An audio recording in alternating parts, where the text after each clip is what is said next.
CM Jagan కోడికత్తి కేసులో శ్రీను తరపున వాదిస్తున్న lawyer Salim missing అయ్యాడు. నిన్న రాత్రి నుంచి కనిపించడం లేదని ఆయన భార్య కుమారుడు చెబుతున్నారు. ఆయన అదృశ్యం గురించి మిత్రుడైన అడ్వకేట్ శ్రీనివాస్ను కలిసి చెప్పారు. నిన్న రాత్రి నుంచే ఫోన్ కూడా స్విచ్ ఆఫ్ వస్తుందని వారు ఆవేదన వ్యక్తం చేశారు. కోడికత్తి శ్రీను కేసు వాదిస్తున్నప్పటి నుంచి బెదిరింపులు వస్తున్నాయి. పోలీసులే తన భర్తను కిడ్నాప్ చేసి ఉంటారని సలీం భార్య అనుమానం వ్యక్తం చేస్తోంది.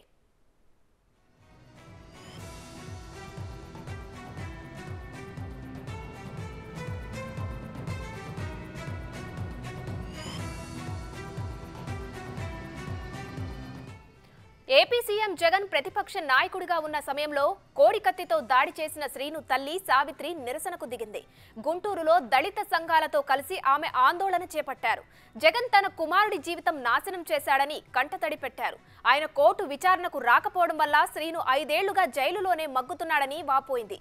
ఇప్పటికైనా తమకు న్యాయం చేయాలని వేడుకుంది.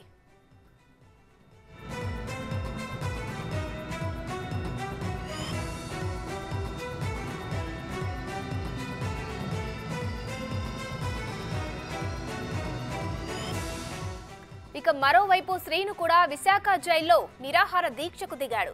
జగన్ పై కోడికత్తితో దాడికి దిగిన శ్రీనివాస్ గత 5 ఏళ్లుగా రిమాండ్ ఖైదీగా ఉన్నాడు.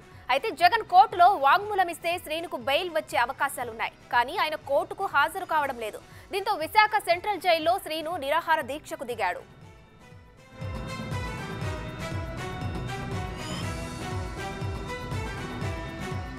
ఇక ఈలోగా శ్రీను తరపున వాదిస్తున్న లాయర్ సలీం మిస్సింగ్ కావడం కలకలం రేపుతోంది.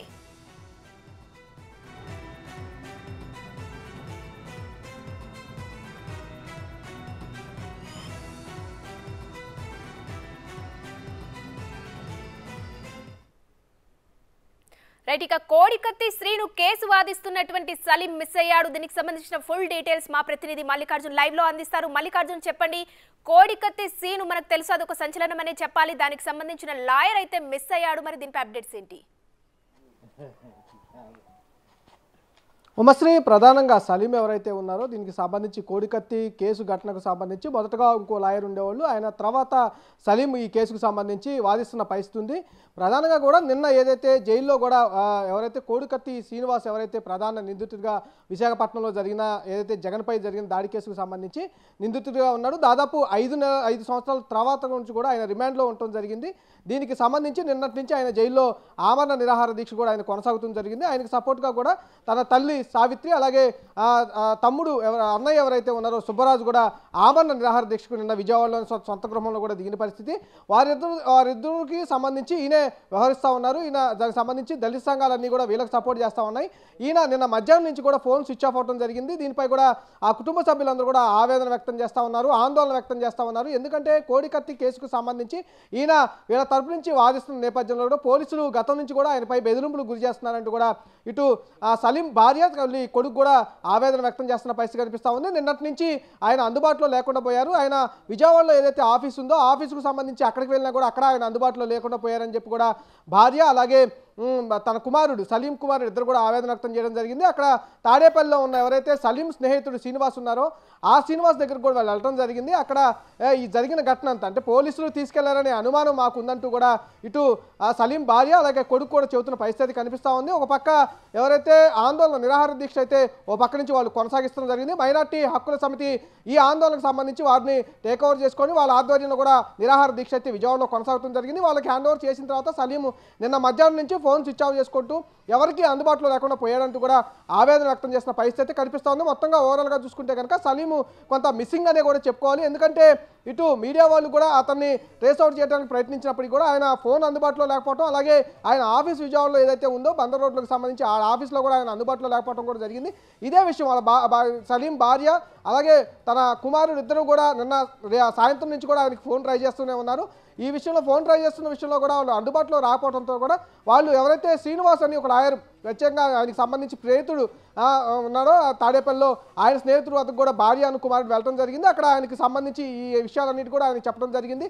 మరి కాసేపట్లో వాళ్ళు పోలీస్ స్టేషన్ కూడా వెళ్ళే అవకాశం అయితే కనిపిస్తూ ఉంది. ఉమాశ్రీ, మల్లికార్జున్ అలాగే కోడికత్తి శ్రీను కూడా ప్రస్తుతం జైల్లో నిరాహార దీక్షకైతే కూర్చున్నాడు. ఒక్క సాక్ష్యం సీఎం జగన్మోహన్ రెడ్డి వచ్చి చెప్తే తనకు బెయిల్ వచ్చే అవకాశం ఉందని కూడా ఆయన తరపు లాయర్ అనేటువంటి సలీం కూడా చెప్పారు. ఇంతకుముందు మనం చూసాం. మరి ఈ టైంలో ఆయన మిస్సింగ్, అలాగే ఆయన కుటుంబ సభ్యులు చెప్తున్నటువంటి వివరాలు బట్టి చూస్తే దీన్ని ఎలా చూడాలి అంటారు?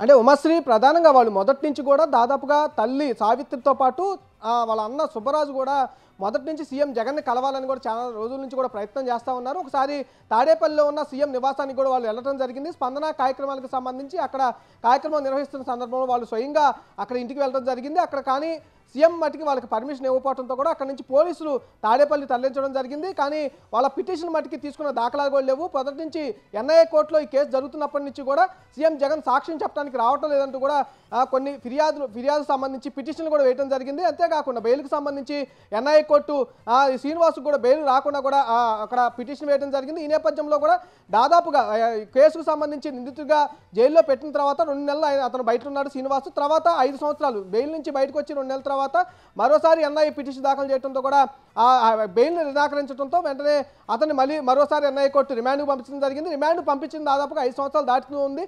ఇక్కడ నుంచి ఏదైతే కేసుకు సంబంధించి ఇన్వెస్టిగేషన్ జరుగుతున్న నేపథ్యంలో కూడా జగన్ స్వయంగా వచ్చి సాక్ష్యం చెప్పే దాఖలా అయితే కనిపించట్లేదు. స్వయంగా ఆయన్ని వీడియో కాన్ఫరెన్స్లో తీసుకోవాలంటూ కూడా జగన్ మొదటి నుంచి ఆ లాయర్లు ఎన్ఐఏ కోర్టులో వాదిస్తున్న పరిస్థితి కనిపిస్తూ ఉంది. వీరు మట్టుకి కనీసం ఎన్ఓసీ అన్నా ఇవ్వండి, కనీసం సాక్ష్యం అన్నా చెప్పండి అంటూ కూడా పలు దఫాలుగా రాష్ట్ర మొత్తంగా వాళ్ళు దళిత సంఘాలతో కూడుకొని వాళ్ళు ఆందోళన చేస్తున్న నేపథ్యం కూడా కనిపిస్తుంది. నిన్నటి నుంచి వాళ్ళు నిరాహార దీక్షకు కూడా దిగడం జరిగింది. ప్రధానంగా ఒకటే డిమాండ్, శ్రీనివాస్కి ఎన్ఓసీ అన్నా ఇవ్వాలి, లేదా కోర్టుకు వచ్చి సాక్ష్యం అన్నా చెప్పాలి, ఆ కుటుంబాన్ని ఆదుకోవాలంటూ కూడా వాళ్ళ ప్రధాన డిమాండ్గా కూడా చెప్పుకోవచ్చు.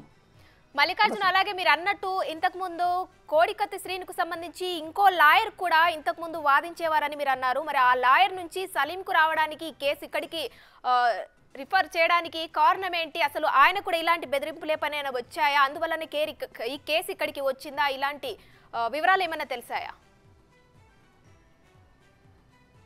అంటే ప్రధానంగా ఆ వివరాలు అయితే ఏం తెలియలేదు. కానీ స్టార్టింగ్లో శ్రీనివాస్కు మద్దతుగా మరొక లాయర్ కూడా వాదించిన పరిస్థితి, అప్పుడు బెయిల్కు సంబంధించి ఆయన వాదించిన పరిస్థితి, అప్పట్లో బెయిల్ కూడా శ్రీనివాస్కి ఇప్పించిన పరిస్థితి మొదటి లాయర్గా.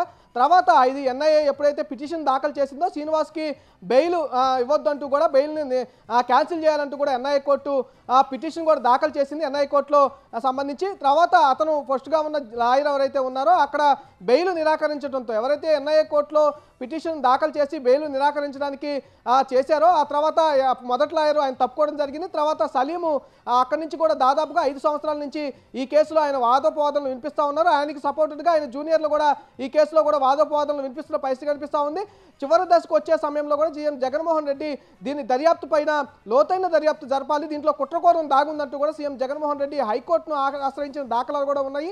ఈ నేపథ్యంలోనే వాళ్ళు ఎటు పాల్పోని దిశలోనే మేము ఆమరణ నిరాహార దీక్ష చేస్తున్నామని నిన్న స్వయంగా కూడా బిగ్ టీవీతో మాట్లాడే సమయంలో కూడా వాళ్ళు చెప్పడం జరిగింది. ప్రధానంగా చూసుకోవచ్చు, లాయర్ సలీం దాదాపుగా 5 సంవత్సరాల నుంచి ఆయన ఈ కేసుకు సంబంధించి వాదోపవాదనలు వినిపిస్తూనే ఉన్నారు. స్వయంగా భార్య ఎవరైతే ఉన్నారో సలీం భార్య, తర్వాత కొడుకు ఇద్దరు కూడా స్వయంగా వాళ్ళ ఫ్రెండ్ శ్రీనివాస్తో కలిసి లాయర్ దగ్గరికి వెళ్ళడం జరిగింది. సలీంకి మా భర్తకి పోలీసుల నుంచి బెదిరింపులు ఎక్కువగా వస్తూ ఉండేవి, గతంలో 5 సంవత్సరాల నుంచి ఆయన కేసులు వాదిస్తూ ఉన్నారు, స్వయంగా ఆయనకి పోలీసులే బెదిరిస్తూ ఉన్నారు అని చెప్పి కూడా వాళ్ళు చెప్పడం జరిగింది. ఈ నేపథ్యంలోనే ఆయన నిన్న మధ్యాహ్నం నుంచి మిస్సింగ్ అవడం కొంత మిస్టరీగానే మారిందని కూడా చెప్పుకోవచ్చు. ఉమశ్రీ, మల్లికార్జున్ ఆయన భార్య చేసిన వ్యాఖ్యలపై మరి పోలీసులు ఏమైనా స్పందించారా, మాట్లాడారు ఇప్పటి వరకు? ప్రస్తుతానికైతే వారు అక్కడ ఎవరైతే వాళ్ళ మిత్రుడు సలీం మిత్రుడు శ్రీనివాస్ ఉన్నారో అక్కడికి వెళ్ళడం జరిగింది. అక్కడి నుంచి పోలీస్ స్టేషన్కి వెళ్దామని వాళ్ళైతే భావిస్తున్నట్టు కూడా మనకి అందుతున్న సమాచారం ప్రకారం తెలుస్తుంది. ప్రధానంగా నిన్న మధ్యాహ్నం నుంచి వాళ్ళు ఆయన ఫోన్కి కాల్ చేయాలని ట్రై చేస్తున్నా కూడా ఎక్కడికి కలవలేని పక్షంలో ఇప్పుడు మేము అక్కడ ఏదైతే సొంత గ్రామం ఉందో ఆ సొంత గ్రామం నుంచి విజయవాడ చేరుకున్నాము. విజయవాడ చేరుకొని ముందుగా భర్త ఎలా మిస్ అయ్యాడనే విషయాన్ని ఆయన మిత్రుడితో మాట్లాడుతున్నామనే వ్యాఖ్యలు కూడా ఆయన చేయడం జరిగింది.